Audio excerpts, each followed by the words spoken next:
पुति साहब, स्वागत है आपका। Thank you very much Welcome, sir. आज accidentally I had to take the subject, तो मैंने सब्जेक्ट बदलना ठीक नहीं सोचा, इसलिए सेम सब्जेक्ट में बात करता हूँ। देखिए, brain means the controlling of the whole body. हमारा पूरा शरीर का कंट्रोल जो है ब्रेन करता है, जिसको सेंट्रल नर्वस सिस्टम कहता है। सेंट्रल नर्वस सिस्टम कहता है। वो पूरा कंट्रोल जो है वो ब्रेन से ही होता है, नंबर 1।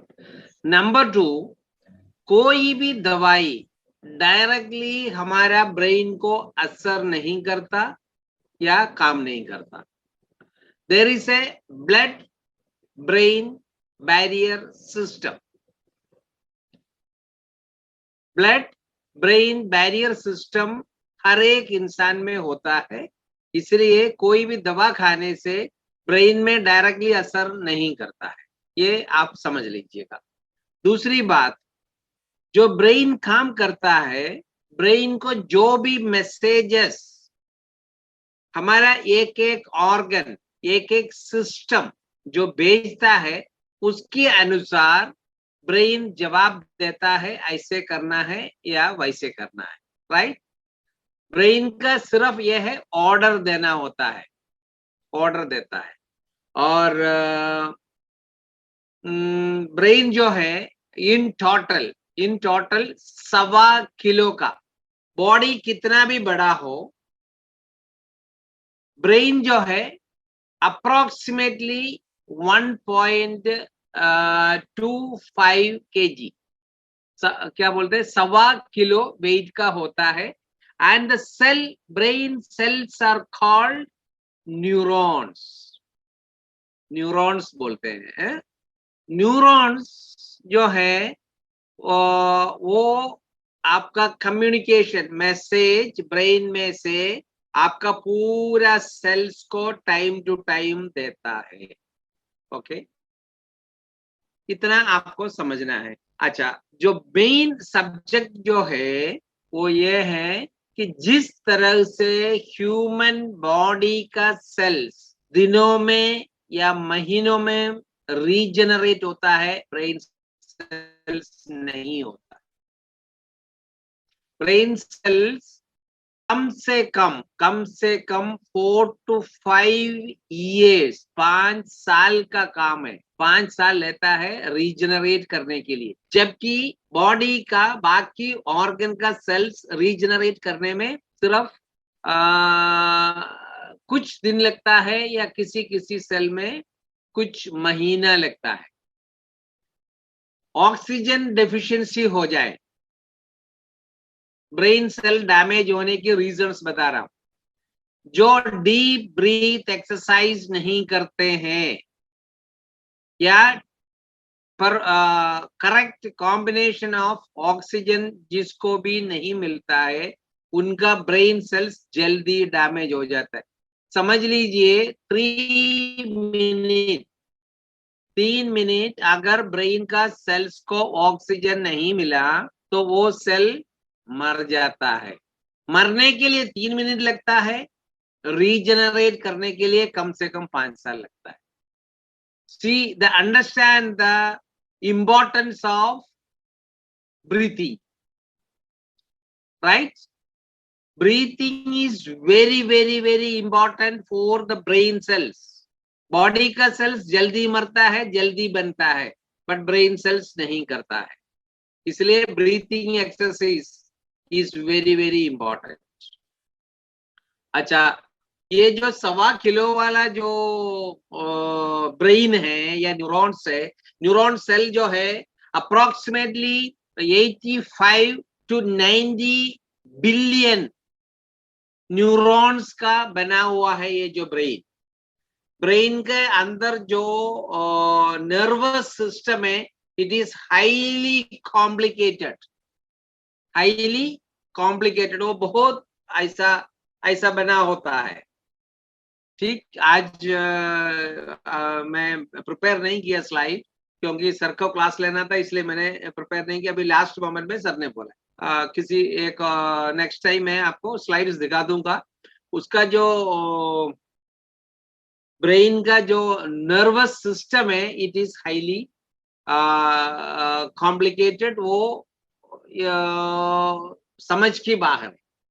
तो इतना billion 86 to 90 billion neurons brain के अंदर होता है। इसलिए ब्रेन को कभी भी अगर ब्रेन को हेल्थी रखना है तो आपको डीप ब्रीथ एक्सरसाइज लेना है। 60% of brain, 60% of brain consists of fat, right? 40% जो है वो water, protein, carbohydrate and salt होता है, राइट? 5 ग्राम सॉल्ट पर डे हमको चाहिए होता है, पर डे, ब्रेन का वर्किंग के लिए। In addition to the food and everything हमको इलेक्ट्रिसिटी चाहिए, इलेक्ट्रिसिटी 12.5 वोल्ट इलेक्ट्रिसिटी चाहिए ब्रेन का सेल को काम करने के लिए, इतना समझ लीजिएगा, राइट? प्लस मैग्नेटिक पावर भी चाहिए। मैग्नेटिक पावर और इलेक्ट्रिसिटी जो है वो हमको नेचुरल रिसोर्स से मिलता है। जैसे बोलते हैं ना कॉस्मेटिक एनर्जी, समझते हैं? कॉस्मेटिक कॉस्मिक एनर्जी जो सूरज से हमको मिलता है। इसलिए we need to be friendly with nature. Nature के खिलाफ जो भी रहता है, whatever you do against the nature, वो हमारा ब्रेन को अफेक्ट करता है। नाउ हमारा प्रोडक्ट ब्रेन के लिए कैसे काम करता है? जैसे डिमेंशिया है। डिमेंशिया क्यों होता है? Dementia means memory loss. क्यों होता है? जो हमारा ब्रेन को प्रॉपरली ऑक्सीजन और ग्लूकोज, जो डायबिटिक पेशेंट है उसका ब्रेन डैमेज होने का संभव ज्यादा है, राइट? क्योंकि उनको ब्रेन सेल्स को करेक्ट क्वांटिटी ऑफ ग्लूकोज नहीं मिलता है, ऑक्सीजन नहीं मिलता है। ग्लूकोज नहीं मिलता है, दैट मीन्स ऑक्सीजन भी नहीं मिलता है। उसका सेल्स डेड हो जाता है और रीजनरेट होने में 4 से 5 साल लग जाता है। तो उनको डिमेंशिया हो जाता है, मेमोरी लॉस हो जाता है, राइट? पार्किंसंस भी एक वेरिएंट है, पार्किंसंस, जो जिसको राइट स्लीप नहीं मिलता, नींद। मैं हर क्लास में बोलता हूँ नींद जो लेना है that is also very very important. जिसको रात का टाइम पे ठीक से सोता नहीं है उनको भी प्रॉब्लम है। जिसको डायबिटिक का प्रॉब्लम है उनको भी ये ब्रेन का प्रॉब्लम आ सकता है। Now the third and the most important thing is, जो हमारा ब्रेन काम करता है आपका सोच के हिसाब से, योर थॉट प्रोसेस, आप क्या सोचते हैं उसके अकॉर्डिंगली हमारा ब्रेन का काम होता है, राइट? तो इतना सारा जो है वो दिस इज एंटायरली, देखिए बॉडी, गर्दन का नीचे जो हिस्सा है और इसके ऊपर का जो हिस्सा है इट इज एंटायरली डिफरेंट। हमारा सारा प्रोडक्ट जो वेद नेचुरे हो, वेद इम्यून हो या वेद पावर हो, ये तीनों बॉडी के लिए काम करता है। इसका नीचे, ऊपर जो काम करता है वो अगर आपका नीचे का हिस्सा परफेक्टली नॉर्मल है, ये ब्रेन अपने आप नॉर्मल रहेगा। जिसका सेल्स रीजनरेट में प्रॉब्लम होता है उनका ब्रेन में भी प्रॉब्लम है। इसलिए डायबिटिक, जिसको डायबिटिक है उनको भी ये प्रॉब्लम हो सकता है। जिसको रात में 6 घंटे का नींद परफेक्टली नहीं मिलता है उनको भी प्रॉब्लम है। अभी रिसेंटली मैं किसी 1-2 महीने पहले मैं और राजू सर केरला में गया था, एक मीटिंग हुआ जिसमें एक ऐसा व्यक्ति मुझे मिला, he is from originally from Kerala, but कई 7-8 साल अमेरिका में रह के आया है। तो उनको पार्किंसंस की प्रॉब्लम था, हाथ शिवर करते थे, राइटिंग नहीं कर सकता था, काफी सारे प्रॉब्लम था। मैं डॉक्टर भी, खुद डॉक्टर भी है। उनका वाइफ जो है वो पीडियाट्रिशियन है, ट्रिवांड्रम का बहुत जाने माने हैं। तो हमारे एक सर आए हुए हैं, तो कुछ लोगों को वीआईपीस को बुलाया था मीटिंग के लिए। तो ये आया, तो इनको मैंने पूछा, सर आपको क्या हुआ? तो बोला कि मुझे पार्किंसंस है। मैंने कहा आपको क्यों हुआ? आप तो इतना क्वालिफाइड आदमी है, आपको पार्किंसंस क्यों हुआ? तो कहता है हो गया है। तो he is holding, I was wondering, 51 PhD है उनके हाथ, मानोगे? 51 सब्जेक्ट में PhD लिया हुआ, 7-8 साल अमेरिका में रह के वहां से वापस इंडिया वापस आ गया कि होती अमेरिका सूट नहीं करता। मैंने कहा सर आप क्या करते हैं? तो उनका वाइफ गुस्से में मेरे को बोला, इनका काम ही ये है PhD लेना। मैंने कहा कितनी सब्जेक्ट में है? कहते 51 सब्जेक्ट में हो गया, अभी भी अगर उसको हेल्थ परमिट करेगा तो वो और PhD ले। मैंने कहा ये क्या, ये इतना सारा PhD लेके क्या करोगे सर, आपका हेल्थ तो पूरा गया। तो मैंने कहा see the reason for your problem is you don't sleep in the night, आपको रात को आप सोते नहीं है। तो उनका वाइफ ने बोला बिल्कुल सही है सर, आप बिल्कुल सही बोल रहे हैं कि ये रात को मैं सोने के बाद ये जाके बैठ के रात भर बैठ के लिख के रहता है और अर्ली मॉर्निंग में सोते। मैंने कहा ये PhD सारा लेके क्या कर लोगे सर? मैंने कहा हमारा प्रोडक्ट ले लो, वेद नेचुरे और वेद पावर ले लो। मुझे भी थोड़ा सा डाउटफुल सिचुएशन था, फिर भी मैंने कहा देखो वेद पावर जो है आपका ब्लड सर्कुलेशन को नॉर्मलाइज कर देगा, तो ये आपका प्रॉब्लम ठीक हो सकता है, but I can not assure you. तो उनको भी थोड़ा समझ में तो आ गया, बट फिर भी वो 15-20 दिन के बाद मुझे फोन आया, कहता है सर आपको क्या लगता है कि अगर आपका प्रोडक्ट लेगा तो? मैंने कहा देखो प्रोडक्ट लेके देखोगे, मैंने कहा ऐसा केस तो मैंने हैंडल कभी किया नहीं। आपका हो सकता है आपको रिजल्ट मिल जाए, but I can not assure you आपको 50% होगा या 90% ठीक हो सकता है, but by the grace of God 20-25 दिन वो प्रोडक्ट लेने के बाद बोला कि मेरा शिवरिंग खत्म हो गया। So that is the power of our Veda power, क्योंकि सर्कुलेशन, ब्लड सर्कुलेशन तो ब्रेन में भी जाता है, आपका बॉडी में भी जाता है।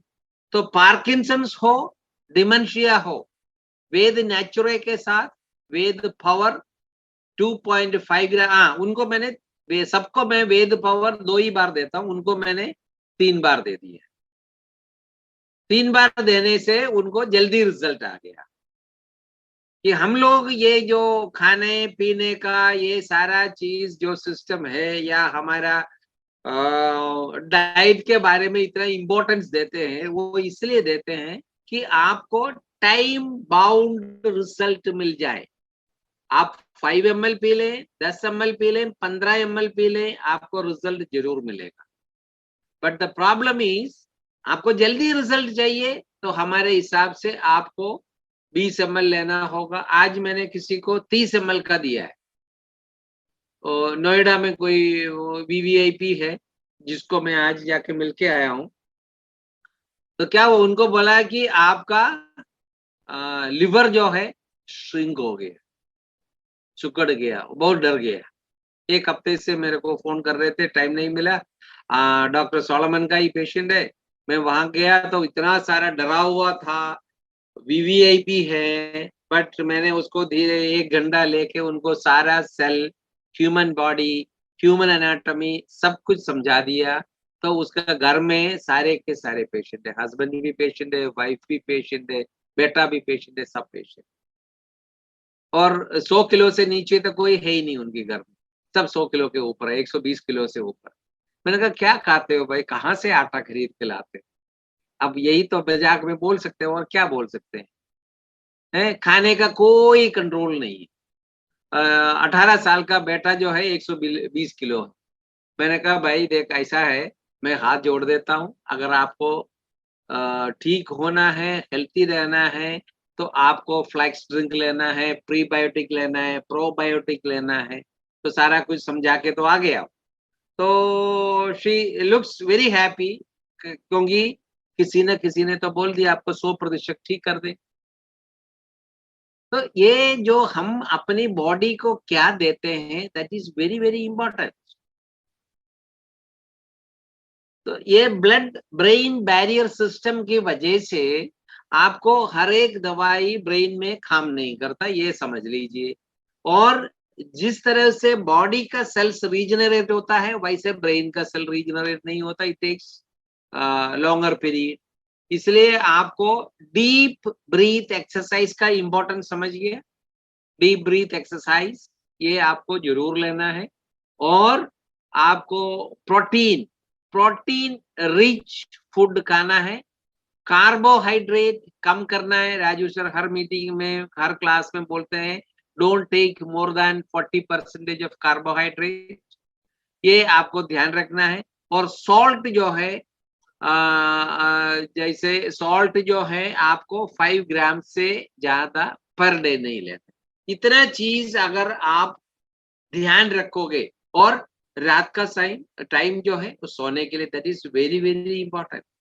रात का जो टाइम है 10 बजे तक, मैं टूना सर को एक बार बोला था, सर का क्लास जो 9 बजे है, इसको 8 बजे करा दो, क्योंकि लोग अपने टाइम से सो जाए। मैं खुद 9 साढ़े 9 बजे सोने वाला आदमी, बट सर का टाइम ही नहीं मिलता। 18 घंटा 20 घंटा काम करने वाले को फिर रात को ये टाइम थोड़ा निकलता है।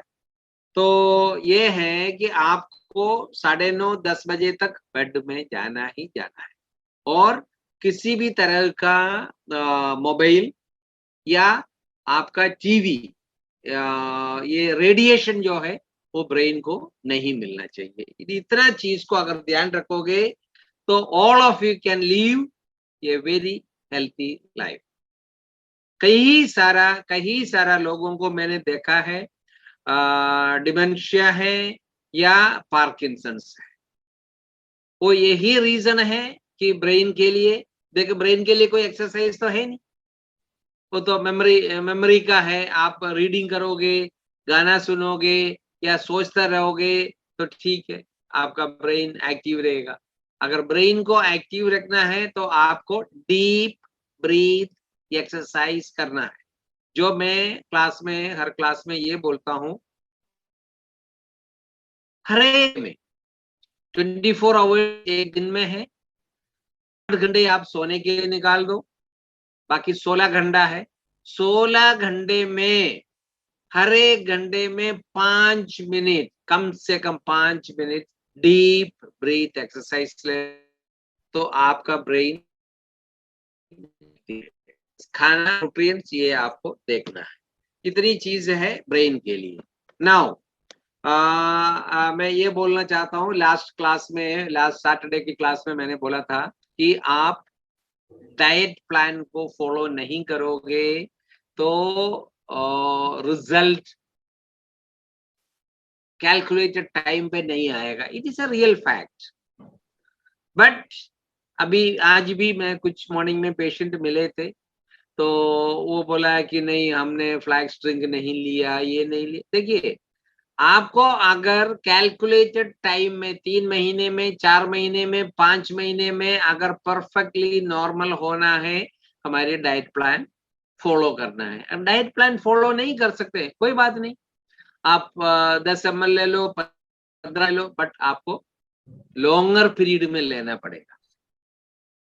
और कोई प्रॉब्लम नहीं है, क्योंकि चुन्ना सर ने भी मेरे को बोला है कि आप भी डाइट प्लान के ऊपर ज्यादा एम्फसाइज कर रहे हो। यस, डाइट प्लान हम क्यों बोलते हैं, क्योंकि हमारे पास जब लोग आते हैं, कब आते हैं, एलोपैथी भी फेल हो गया, होम्योपैथी भी फेल हो गया, आयुर्वेद भी फेल हो गया, तब जाके हमारे पास आते हैं। मेरे पास जो जितना कम से कम 20-30 लोगों का एवरी डे रिपोर्ट आता है, ऑल इंडिया बेसिस पे 20-30 एवरी डे मेरे पास आते हैं जो टर्मिनली इल है, जो रिकवर हो ही नहीं सकता, बट उनको हम क्या डाइट प्लान नहीं बोल सकते? आप बोल सकते हैं क्या 10 ml देने के बाद आप ठीक हो जाएंगे? डाइट प्लान लोगे तो मैं बोल सकता हूँ 6 महीने में आपका सेल रिपेयर होगा, आपका ऑर्गन रिपेयर हो गया। हमारा क्या है, हमारा हर एक प्रोडक्ट जो है, तीनों प्रोडक्ट जो है, किसी को 2 प्रोडक्ट देते हैं, किसी को सिंगल देते हैं, किसी को तीनों प्रोडक्ट देते हैं। वो कैलकुलेट करके देते हैं, ऐसे कैलकुलेट करते हैं कि उनको एक पर्टिकुलर इतना टाइम पीरियड के अंदर उनका ऑर्गन जो है वो रीजनरेट हो जाए। अगर कोई पेशेंट बोलता है कि मैं फ्लैक्स डाइट नहीं ले सकता, मत लो,